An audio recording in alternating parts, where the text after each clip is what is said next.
Hi everyone, welcome to my studio. My name is Anne. We are in Parker, Colorado, and you are watching Art on the Creek. It is plein air season, and because we finally had some nice weather, I went to one of my local art supply stores and I found this. It is a block of Albireo 100% cotton watercolor paper. It's made by Holbein. This particular block is 100% cotton, like I said, and it is cold press. Let's just get it open here and you can kind of take a peek at it. Of course, we'll look at it more closely when the video actually starts, but I want you to see this. I'm so excited. I think it would be so fun to do a journal page just like this artist has that they've collaborated with here. The artist name is Higuchi Yuko. I would love to do a whole journal going through the colors of the rainbow with each page devoted to one color. Wouldn't that be fun? Cold press texture, really easy to separate these pages. Since it's plein air season, maybe you're going to a climate that's not real friendly for watercolors. For instance, if you have honey-based watercolors and you're going to a humid climate to travel, or maybe you already live in a humid climate and you want to paint outside, watercolor pencils are a really good option. I have this set of Lyra watercolor pencils and I want to get to it. Let's see what we can do in plein air with watercolor pencils.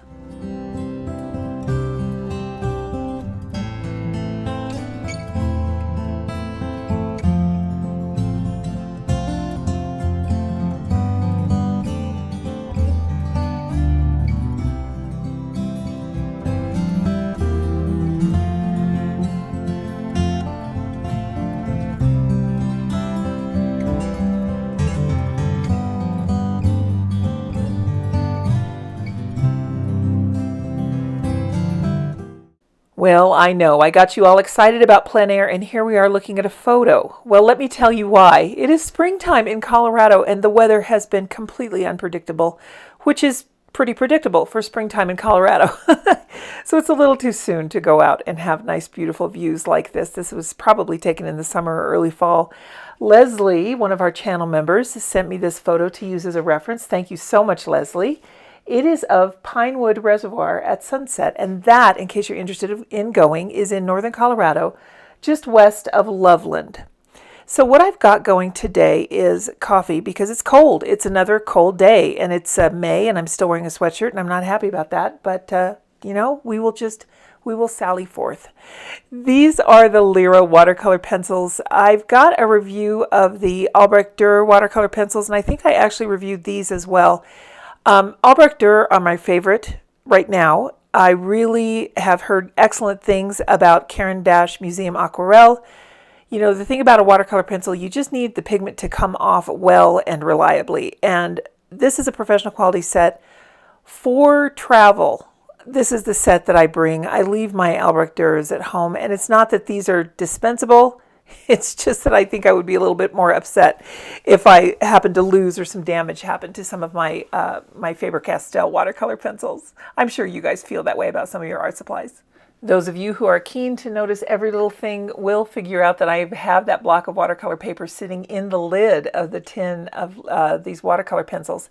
There's a reason for that. I wanted to pretend that I was working out on site, on plein air, and perhaps I was sitting at a picnic table or trying to balance things in my lap. Sometimes when we go out on plein air, we don't have the luxury of a tripod and an easel, and we really just have to make do. So I was just really kind of trying to figure out if this set that I have, which is, I think I've got the set of 72, if this particular set is going to be portable enough to take with me. And I think it will be, as long as I'm going to some places. I'm not sure I could do all this on my lap, but I think if I were sitting in a chair, then yes, I definitely could. I'm using one of the watercolor pencils here to just throw down a quick sketch, and all I'm sketching in is the horizon and the shoreline. And when you are framing your site for, you know, for however you want to paint, remember that rule of thirds. I'm trying to have the shoreline, which is at an angle, a riverbank, whatever this is. I think it's a reservoir, so that would be a shoreline. Having it end on one of the thirds of the paper. You don't want it to end dead center. So I'm just trying to get that framed correctly so that I can put things in here so that they're a pleasing shot. Now, luckily, Leslie's photo is very well framed, and I really don't have to move anything at all. When you're using watercolor pencils, there's several ways you can use them. I'm really just using these as a way to kind of sketch and color, and then I will come in with water later and spread that around and kind of blend it. Now, one other thing that I am going to add today to the project here is a very inexpensive palette of travel watercolors. We probably all have them. We've probably got sets that we started out using and maybe don't use anymore. You know, don't throw those away.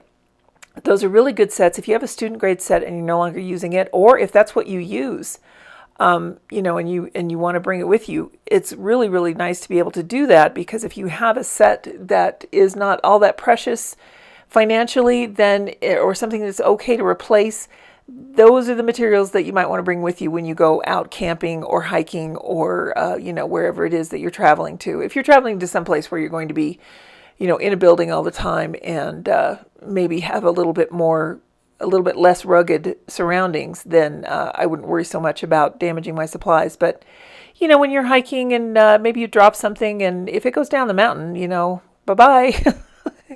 So it's something that we don't want to happen, because number one, we don't want those things just loose in the wild. We don't want to spoil our surroundings, but we don't want to lose our supplies. We paid good money for those and we want to use them. And it's a good idea, I think, to have a set of something that you can use that is a little more manageable when you're on the road. When you're working from watercolor pencils, you can definitely do as I'm doing and draw your picture. I'm just kind of blocking in color here.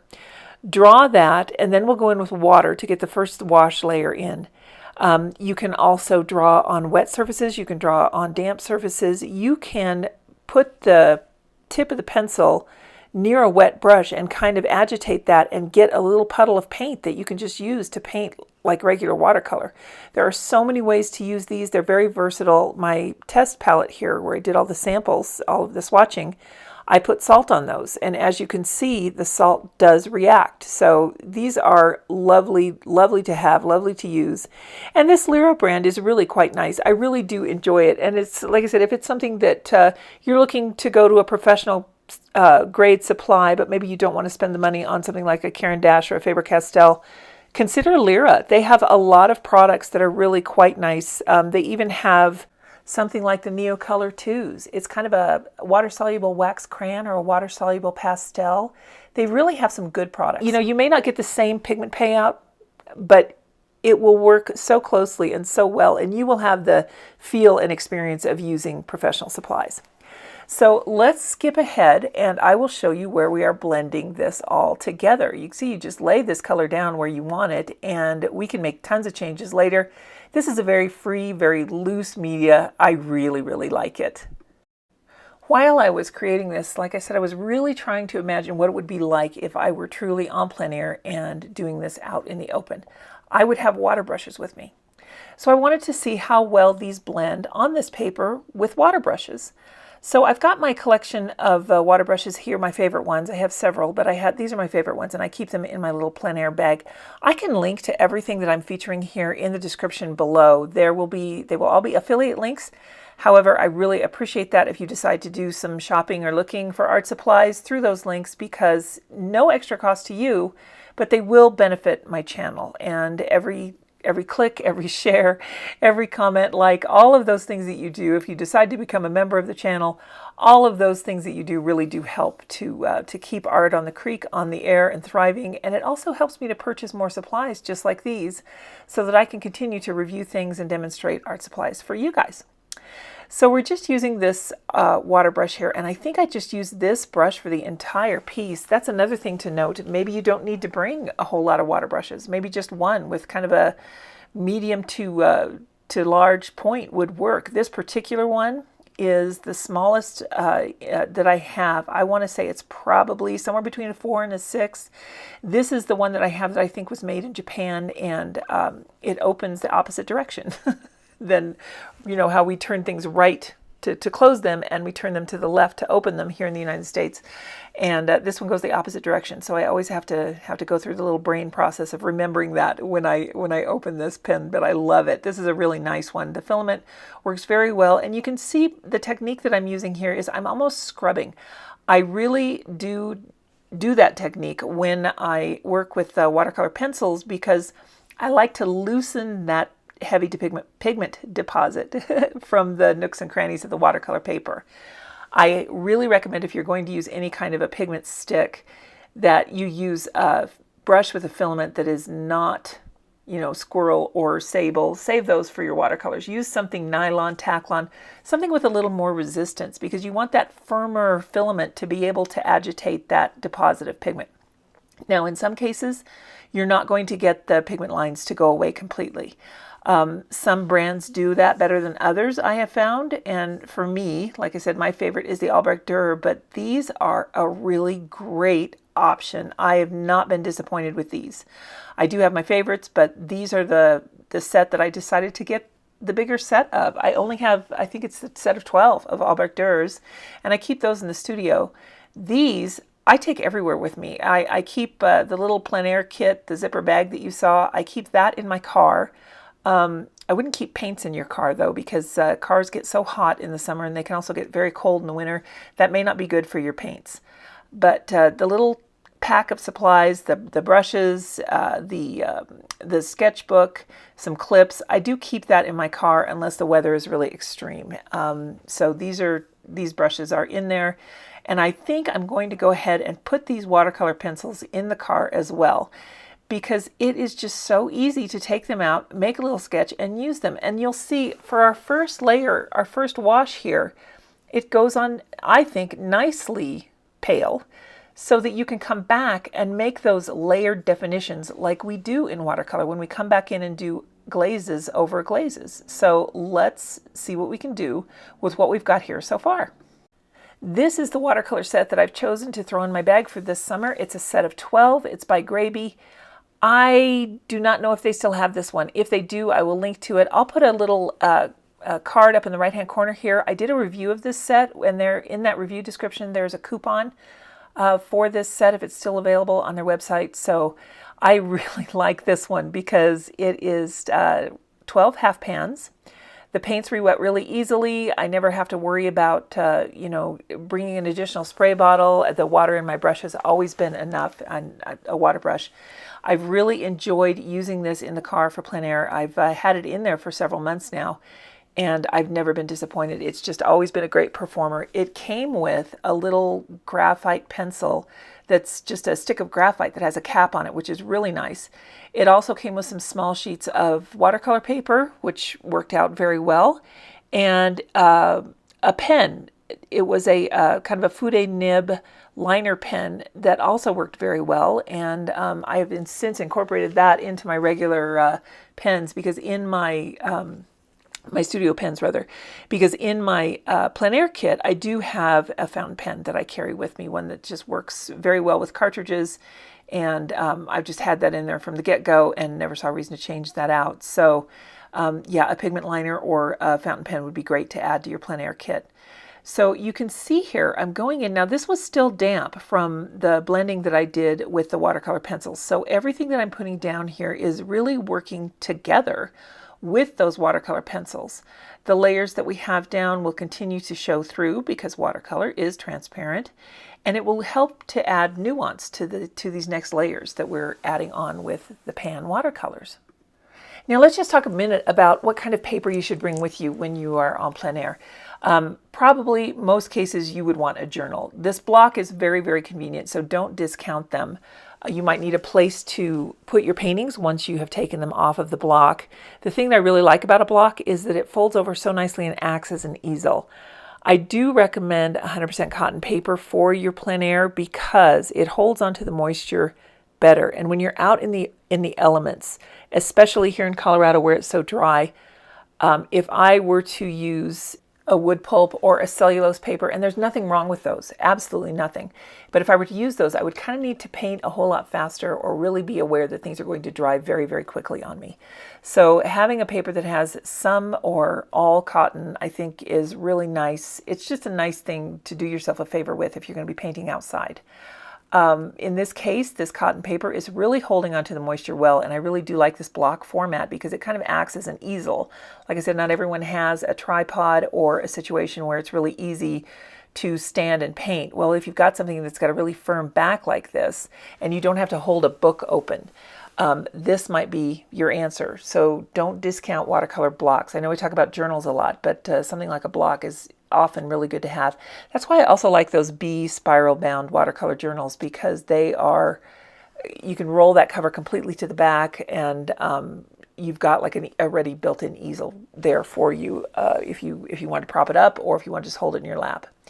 I am using a spray bottle here because I do want to get things a little bit wet again. I'm kind of blobbing this water down. This particular spray bottle, I think I got it in the little dollar bin at the entranceway of Target, so you don't have to invest in anything big for that. There are little ballpoint pen size atomizers that you can get that are very small, and they will hold water or rubbing alcohol, whatever you want to use. They will hold that very well. And putting big blobs in the sky like this is going to really help this watercolor have some cauliflower blooms and backruns and that sort of thing. And this is what I really wanted to encourage with this sky, because these clouds are so stacked and turbulent that I really wanted to be able to reflect that. And I think the best way to do that in this case is to really add an awful lot of water. Once again, that's another argument for cotton paper. Just adding in more colors here on the sky, really just getting these to play together, putting in the darker colors, leaving space, and then going back in and adding some of the other tones to the sky. In this particular example of the sunset, you'll notice that I have turned up the chroma on the color palette here. I wanted to do that intentionally, and the reason that I did is because these watercolor pencils, I didn't want to have to mix a color or tone anything down. I just wanted to work straight from the pencils. These pigments are very bright and very true, and for the case that I would use these out in the open, this is the way that I would do it. So this is another suggestion for you. If you see a scene and you are compelled to paint it exactly as it is, but you don't have the supplies to do that, well, maybe just use what you have and see what you come up with. I could also have done this in a monochrome and made it kind of a, just only use Payne's gray, let's say, something like that. It would still be the scene. It would still be my memory of it, but it would just be a different color than the actual photo that I took. So keep all of these things in mind, that you do have an awful lot of play when you are working in plein air. You can really make the scene your own. There's no rule that says you have to include everything you see. There's no rule that says that you can't change things up. So right now we are changing it up in the sense that we are turning these color intensity up, and I'm really using the brightest, purest form of these colors that I can find, because that's the supplies that I have. Those are the supplies that I have. I've brought with me these supplies that are very bright and clear and true, and we're not going to come out with the muted colors that we see. Instead, we're going to come out with a really vibrant, rainbow-like rendition of this beautiful sunset. One thing that I haven't mentioned that I do keep with me all the time with my plein air supplies is a little baggie of paper towels.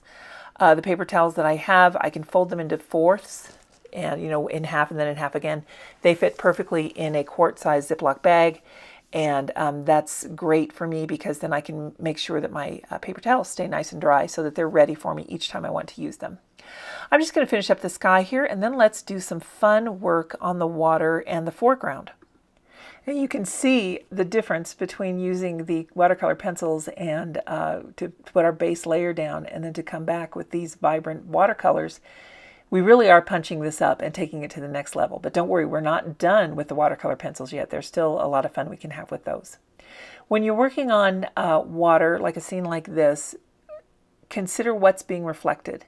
In this case, it's the sky and the mountain. The dark spot over there is the mountain in the reflection, and then the sky. And then of course we just have some random light reflected on the water that's back by the shoreline and a little bit, the far shoreline, and a little bit on this newer shore, on the closer shoreline here. So keep in mind what's being reflected and try and match those colors to the way that you have them in the sky.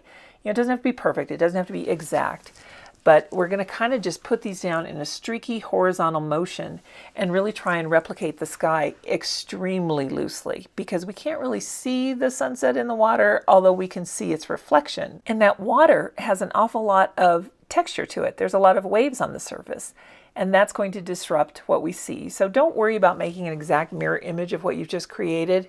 Get it close enough. And then we're going to go in and make some shadows on the water, and you will be able to make a reflection in any body of water really easily that way. Now I've got a heat tool here and I'm just making sure that everything is really nice and dry. Of course, if you are out on plein air, you're just going to have to let this dry, but that's nice. That gives you time to listen to nature a little bit.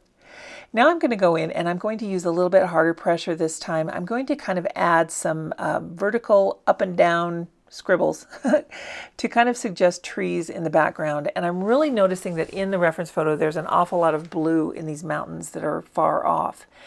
So I'm going to just go right into a deep navy and use that for the trees here. I've kind of tried to paint the areas darker where I want to put the trees, and of course I'm referring to the reference. I'm not putting in every single tree. You really don't have to do that. Just enough to show that there are trees there. And you know, you're just making them really small because you can tell they're pine trees. You know that's what they are because you'll know where you are. And with the scene, you'll know that it's a mountain and pines grow in the mountain. But you don't have to feel like you have to draw every little single shape of the tree, unless there's one that's really prominent and close up. Then you can really get into drawing the pine boughs. But when you're just doing something in the distance like this, just enough to fill it in. And again, this is my very loose style. There are plenty of other artists out there, maybe you are one of them, who would do this a whole lot differently. And I say, great, then do it. I'm not asking you to change your style ever. I would never do that on my channel. What I'm trying to do is to show you my process and the way that I would take on a subject like this. I believe that art should be fun. I get really stressed out if I have to do a lot of detail. So this is my way to relax. This is my way of doing it, and I hope you like it. I hope you enjoy something like this. And if you do get to try using watercolor pencils on plein air or in your studio or wherever you go, maybe you'll run across a great scene, or if you have a portrait of your pet that you've always wanted to do. If you post it on Instagram, go ahead and tag me. I would love to see what you guys are creating out there, because art is meant to be shared, and I think we have such a wonderful community here on YouTube. I'm so glad you guys are here. Let me get back to the rest of this here. Now we'll continue with these trees and let's see what else we can come up with. I think there's some fun texture we can do in the water and in the foreground as well. As we're continuing along with this very abstract version of what we're seeing, I'm just going to make the suggestion of grasses in front. I don't need to draw every blade of grass, or I don't need to add in every lobe on every leaf of these plants that are dispersed around the shore here. I don't know what that is, maybe wild sage, I'm not entirely sure, but at any rate, it's just not necessary. I am just using a watercolor pencil to kind of draw in the blades. Here is something that I am very thankful that I have the watercolor pencil for, because these lines and a really bold color, I really wanted to have them be more firm and pronounced both here and on the trees, because it adds a different element of texture. If I were to go in and do this with a watercolor brush, everything would kind of all be the same level of texture, which is fine. But since I've got these watercolor pencils, I think I might as well use them to their true advantage and really see the different kinds of effects that I can get by playing with these in different ways. And now I'm just going to add some of the other grasses that are in here, just to indicate that there's different textures on this side of the shore. And now I think it's time to take a look at that water. Let's go in with some horizontal strokes here and just kind of blend these together a little bit. Now I'm leaving space between each of the shadows that I'm building here. That's why I'm not coloring anything in real solidly. I'm just kind of holding the pencil on its side. As you can see, I've got my hand further back on the pencil so that I can get a good angle on it. And this way I can really dispense as much texture as possible. And I'm kind of replicating what I see up in the sky, trying to mirror that a little bit, but yet I'm disturbing it. It's not an exact mirror like we talked about before. There is texture in the water, so that's what I'm trying to build here, is that texture. Really adding some more of that yellow just to get that light shining all over the water, and then there's a little bit of blue up here in the sky. I'm having so much fun. This is very freeing, it's very loose, and I thoroughly enjoyed every bit of the process. You know, a lot of times we want to go back and add in some more highlights that we may have lost in our art process, and that's what I'm doing right now. What I recommend taking with you in your plein air kit is a really good opaque white colored pencil. I have this Prismacolor white and I love it. I use it often. In fact, you can find boxes of 12, and if you can get a good price on those, then I would recommend getting the whites, maybe the blacks too.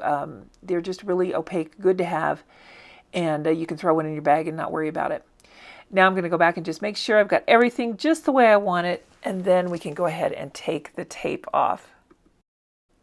Since I'm here in the studio, I am using my heat tool to remove the tape, but I have to tell you, this paper is the best that I've ever seen in getting this washi tape off easily. So if that is something that your tape tends to stick, consider this Albireo paper, because the way that it is sized is really top notch. I'm extremely pleased with this paper. I don't think I've ever seen the Albireo paper in any of the stores near me, and I was drawn to the artwork on the front, and I'm really glad that I picked it up, because this paper has turned out to be a pure joy to use. So what we need to do now is to take it off of the block, and that was off camera, but it was open up enough that I could just kind of stick my thumb in there and lift it. And here we go. You can see all of this great texture that we get from a watercolor pencil.